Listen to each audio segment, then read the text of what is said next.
Hello， 大家好，歡迎嚟到再讀一本，我係 Gavin。想問大家一條超反直覺嘅心理選擇題，想像一下，今日你放工攰到爆，收工時間港鐵又多人，突然之間有個人一腳踩落你度，痛到入肉，呢個時候你會有咩反應？反應 A， 即刻火都嚟埋，扯住佢，要佢 say sorry。如果佢耍無賴，你就同佢喺條街度開連，甚至一齊等警察嚟。總之一定要爭翻啖氣。反應 B， 同自己講聲唉，真係黑仔，睇下隻鞋都冇爛到㗎，將啖氣吞落肚，算啦，默默咁行開。我估99%嘅香港人都會揀 A。明明係佢踩我，憑咩要我當自己錯，仲要同佢講對唔住啊？道理喺我度，我點可以好似水魚咁吞咗啖氣佢？但如果今日我話你知，真正聰明行到最頂層嘅有錢人，全部都會揀 B， 你又信唔信？呢個唔係面子問題，而係一個非常殘酷嘅人生商業公式。你諗下，同個衰人喺條街度嘈交，等警察錄口供，最少要消磨你2個鐘。如果你啲時間每個鐘值1000蚊，你嘈呢場交嘅代價就係2000蚊。但對面個無賴可能無業，佢最唔值錢嘅就係時間。你同佢糾纏，直情係贏粒糖輸間廠。一件事嘅對錯喺唔同人眼中，原來有完全唔同嘅底牌。今日同大家精讀嘅呢本書，喺過去幾年引爆咗成個商界同職場，等無數人睇完之後有種開天眼嘅感覺。呢本書就係商業顧問大師劉潤寫嘅底層邏輯，看清這個世界的底牌。作者喺書入面帶出一個核心框架，底層邏輯加上環境變數就等於方法論。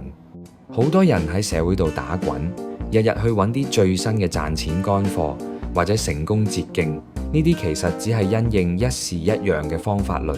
一旦外在環境變咗，好似由實體店變外賣平台，由返 office 變 work from home，舊嗰套方法論就會即刻失效。只有掌握住呢套萬變背後嗰個不變嘅底層邏輯，你先可以喺呢個瘋狂內卷、惡性競爭嘅社會入面，好似如魚得水咁活得清醒。好啦，既然話底層邏輯咁緊要，我哋就即刻用書入面最經典嘅幾個認知盲點嚟拆解我哋平時點樣自作聰明。但其實中晒陷阱。第一個盲點，邊個損失大就係邊個錯。去返頭先踩腳嗰個話題，作者喺書入面提出，一個人心裏面其實應該要有3種對錯觀，分別係法學家、經濟學家同埋商人嘅對錯觀。舉個例子，壞人 A 誘騙市民 B 進入地盤負責人 C 個冇鎖門嘅工地，結果市民 B 跌死咗。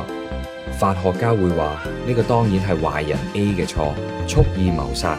經濟學家就會話應該怪地盤負責人 C， 因為成個社會為咗防止市民 B 誤入工地而要付出嘅成本，遠遠高過 C 將道門鎖上嘅成本。罰地盤負責人 C 可以警示所有工地老細鎖門，以後類似慘劇就會大大減少。呢個係從社會總成本去考慮。但如果你係市民 B， 你已經死咗，唔理係怪 A 定怪 C， 你都冇得起死回生。所以現實係我哋一定要用商人嘅對錯觀，即係邊個損失最大，邊個就要認錯，因為得你自己先可以救翻自己。例如你喺度過馬路，如果你見到一架泥頭車衝緊埋嚟，你大搖大擺咁行出斑馬線，仲好有道理咁話佢撞我，佢要負全責同坐監。夠薑咪撞埋嚟咯，最後你俾車撞死咗，而泥頭車司機要坐監，法理上係佢錯，但有用咩？你條命都冇咗啦。當事情出現最壞結果嘅時候，責怪、埋怨、後悔都係廢嘅。邊個損失大，邊個就要認錯，多啲防備，先係真正聰明。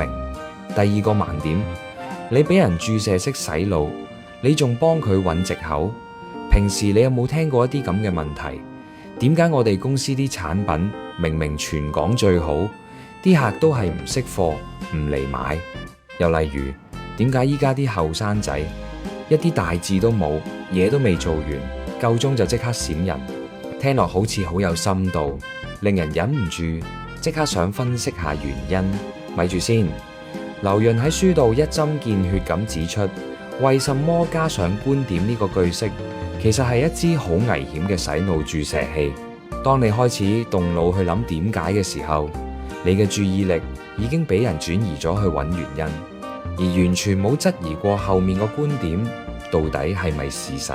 老細啲產品真係全港最好，可能難用到無人想用，只係佢自我感覺良好。依家嘅後生仔真係冇大志，可能係公司俾得萬零蚊人工，連買一股 ETF 嘅錢都唔夠，人哋覺得同你搏命唔划算啫。狡猾嘅人會用呢個句式去操縱你間人，但最可悲嘅係，一般人會用呢個句式嚟注射自己，為自己嘅失敗揾個完美嘅外部藉口，當正係止痛藥咁打，最後死咗都唔知因咩事。第三個盲點，事實同觀點都分唔清，點喺社會行？網絡上啲人咩都有得嘈，買唔買樓，生唔生仔，睇中醫定西醫。其實90%嘅網上大戰都係因為大家分唔清以下呢4樣嘢：事實、觀點、立場同信仰。今日氣溫30度，呢個係事實，係客觀嘅存在，最冇得嘈。今日好熱，呢個係觀點。就算開住冷氣，你都可能會覺得熱，好主觀嘅。咁立場係咩？立場就係被位置同利益影響嘅觀點。你問大廈物業經理熱唔熱，就算佢流緊汗，打死都會堅持講唔熱，完全唔使開冷氣，因為開冷氣要計入大廈管理費成本，會影響佢表現。俗語話屁股決定腦袋，你坐喺咩位置就會講咩說話，就係呢個意思。劉潤教我哋，小孩子先會執着對錯，成年人只會睇利益。呢句說話嘅底層邏輯，其實就係唔好同有立場嘅人爭對錯。當你見到一個人完全係為咗自己份量或者利益而講嘢嘅時候，你千祈唔好同佢嘈，你只需要好似一個充滿智慧嘅老友咁，拍拍佢膊頭，同佢講句 It's good for you， 咁你加油啦，然後心平氣和咁行開，咁你就贏咗。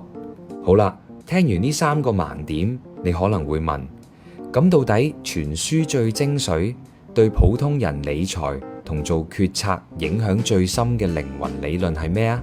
答案就係書入面第3部分講嘅個體進化嘅人生商業模式。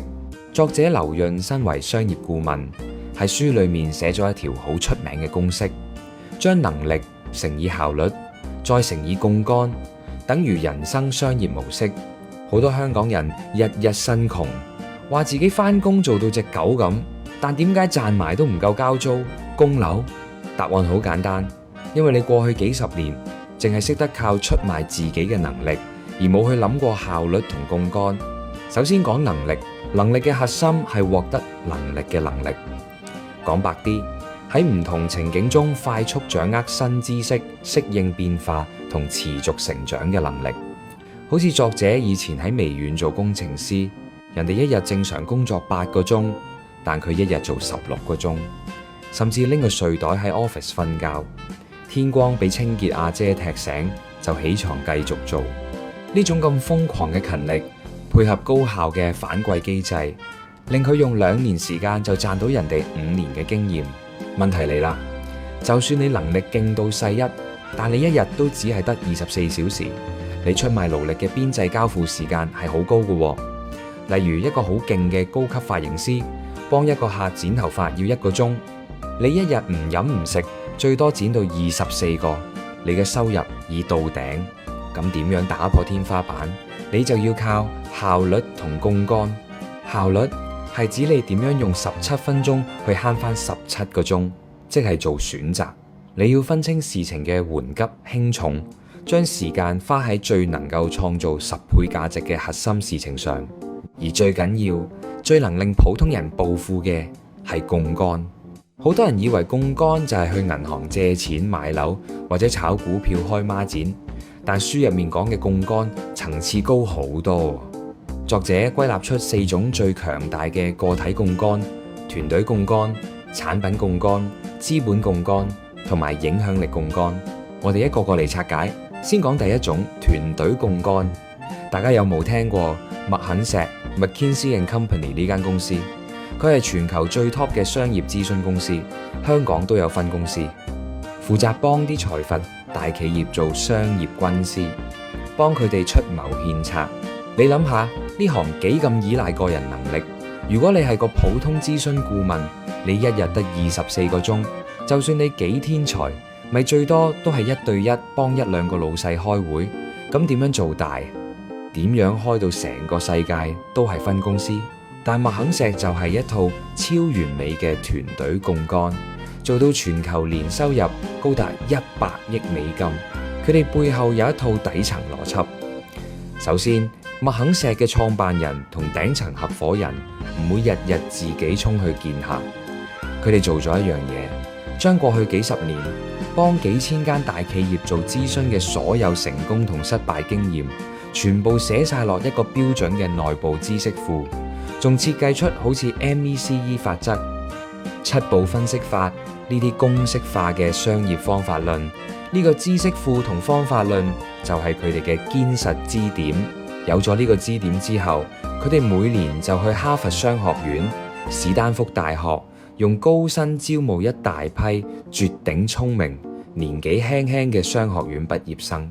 呢啲畢業生雖然得20幾歲，冇咩社會經驗，但一入到公司，只要套用麥肯錫嗰套幾十年累積落嚟嘅方法論，就可以即刻去幫比佢哋年長30年、經驗豐富嘅跨國企業老細做戰略顧問。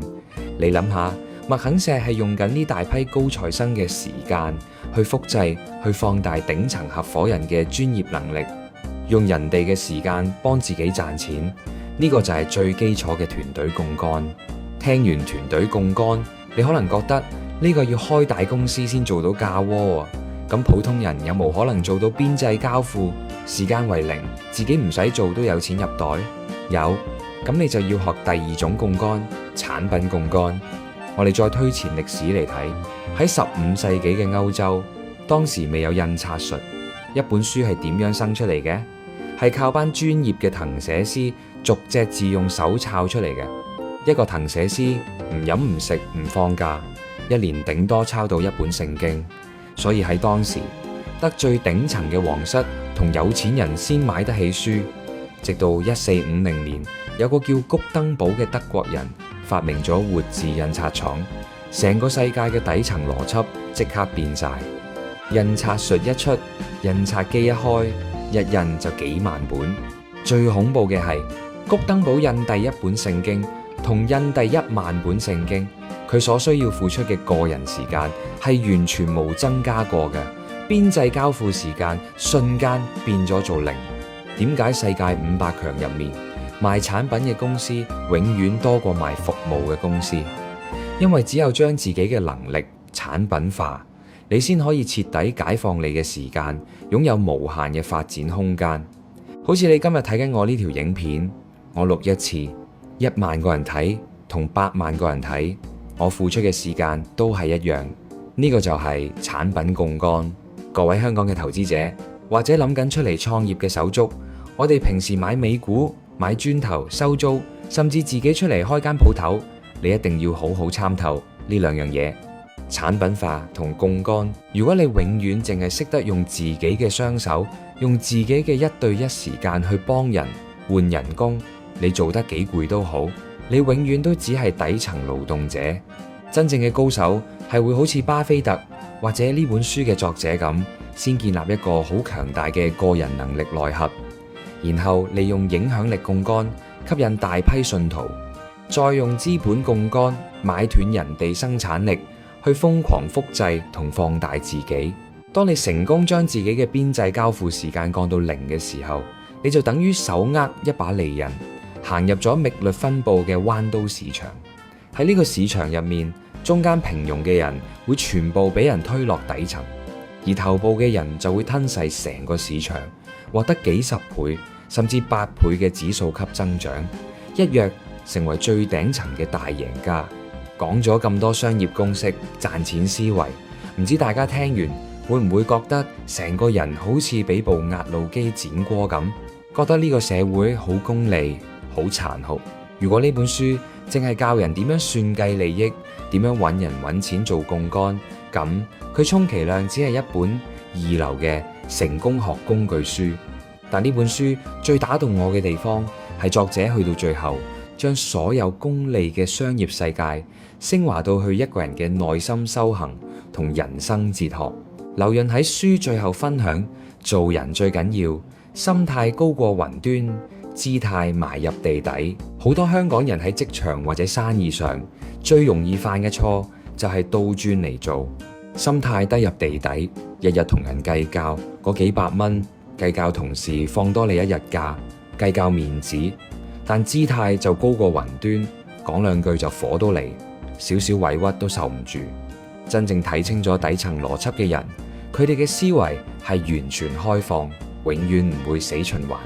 面對新時代嘅變革，佢哋隨時準備打碎過去嘅自己，保持空杯心態。就算佢哋行到好頂層，財富自由咗，佢哋嘅姿態反而會放得好低，對所有人都充滿同理心。呢個境界就係以色乾坤大，猶憐草木青。我哋每個人其實就係一間無限責任公司，唔好再同我講你係幫個刻薄老細打工。底層邏輯話你知，你同企業本質上係合夥關係，你係出賣緊自己嘅時間去換取資源，你先至係你自己人生嘅 CEO。既然你係老細，你今日每行一步就唔係為咗邊個，而係為咗幫自己呢間公司累積最重要嘅資產，就係信用同認知。當你真正睇清咗呢個世界嘅底牌同底層邏輯之後，你反而唔會再焦慮，唔會再怨天尤人，而係可以用一種好平靜、好降維打擊嘅心態去重新主導自己嘅人生。最後留一條問題俾大家，喺你過往嘅返工或者做生意生涯入面，你有冇試過邊一次因為分清咗事實同立場，或者成功利用咗槓桿而幫自己執翻身彩，甚至大賺一筆？歡迎大家留言同我分享你嘅故事。如果覺得今日分享呢本書對你有啟發，記得幫手 CLS， 下次再同大家再讀一本。拜拜。